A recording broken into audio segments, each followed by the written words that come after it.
The Cowboys Gamble, Part 2 of 8, Aikmania. When Troy Aikman walked into Dallas, he wasn't just another draft pick.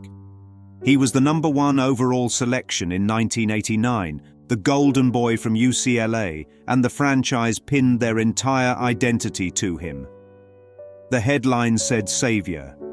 The fans said Redeemer. The Cowboys, after firing Tom Landry and finishing 115, had become a joke. They needed someone to carry their grief, their rage, and their misplaced hope. And into that void stepped a 22-year-old quarterback who admitted he had the same dream over and over. The game is about to start, but he cannot find his shoes. That dream is the ego in pure form. It assigns salvation to a body, then burdens it with the impossible weight of delivering redemption. Aikman's body, his arm, his poise, his image, all of it became the altar Dallas bowed down to. But here's the lesson. Idols always collapse under the pressure of being asked to do what only spirit can do. The early Cowboys of the Aikman era were brutal to watch. 1 win, 15 losses, and a fan base drowning in despair. And yet the ego still said, "Don't worry, just wait. Your quarterback will save you." This is why the episode isn't just about football, it's about projection. Dallas projected all of its unhealed grief from Landry onto Aikman. He wasn't asked to throw touchdowns. He was asked to resurrect a city. But salvation doesn't come from arms or plays, and it doesn't come from talent or toughness. That's why Aikmania carried the seeds of collapse from the beginning. Meanwhile, Herschel Walker was still the star. Walker was the face on the posters, the name in the commercials, the man fans adored. Even Aikman admitted he grew up admiring Herschel, reading about him in Sports Illustrated, even writing poetry in high school because Herschel had. But here's the metaphysical tension.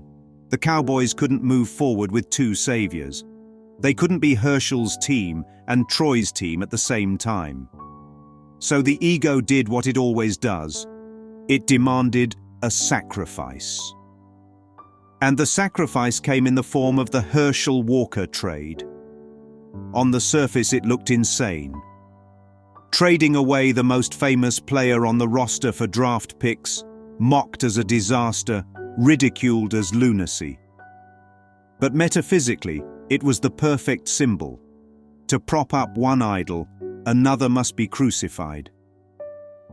Walker's departure cleared the stage for Aikman to take center spotlight, but it also revealed the hollowness of the entire arrangement. Because the truth is this, whether it's Herschel or Troy, one idol can't replace another. They both crumble under the same weight, the false belief that a body can bring salvation. Aikman himself was quiet, stoic, not flashy like Michael Irvin, not brash like Deion Sanders would later be. He didn't even like attention. But that made him the perfect blank slate.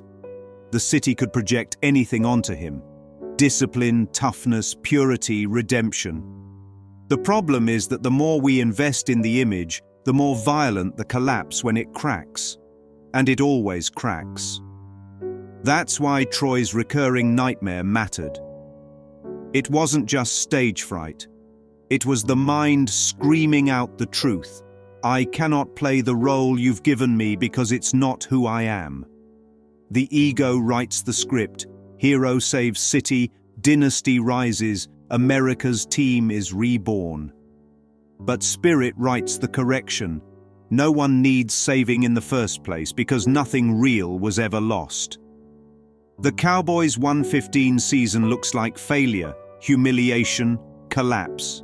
But metaphysically, it's the perfect reset, because it exposed how fragile every idol is.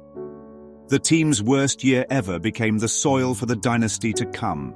The draft picks, the trade, the building blocks that would carry Dallas to the 1990s glory years. But even that glory would eventually reveal itself as another idol destined to topple. Aikmania is more than a pun. It is the ache of the human condition. The ache of believing salvation is outside of you, in another body, in another role. The city ached for Landry, so it asked Troy to fill the void. The fans ached for winning, so they asked Walker and then Aikman to be redeemers.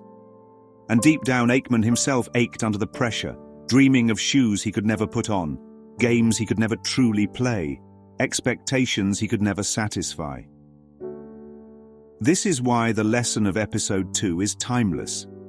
The ache is not healed by winning seasons or dynasties. The ache is healed only by waking up from the dream that said you ever needed saving at all. Jerry's gamble was never about football. It was about identity. And Troy Aikman became the perfect screen for Dallas to project its wounded self-concept. Aikmania is the story of a quarterback, yes.